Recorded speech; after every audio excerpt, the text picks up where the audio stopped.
ಒಂದನೊಂದೂರಲ್ಲಿ ಒಬ್ಬ ರಾಜನಿದ್ದನು.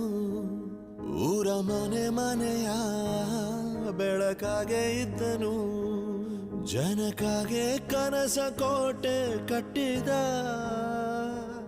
ನಂಬಿ ಬಂದ ಜನಕ್ಕೆ ಪ್ರಾಣ ಒತ್ತೆ ಇಟ್ಟನು. ನಾನು ನನ್ನದೆನ್ನುವ ಆಸೆ ಕಟ್ಟಿಟ್ಟನು. ಅವನೇ ನಮ್ಮ ಮಣ್ಣಿನ ಮಗ. ಅಳಿಯದು ಹೆಸರು 100 ಯುಗ. ಜನರೇ ಮೆಚ್ಚಿದ ಬಂಗಾರದ ಮನುಷ್ಯ. ಒಂದನೊಂದೂರಲ್ಲಿ ಒಬ್ಬ ರಾಜನಿದ್ದನು. ಊರ ಮನೆ ಮನೆಯ ಬೆಳಕಾಗಿದ್ದನು.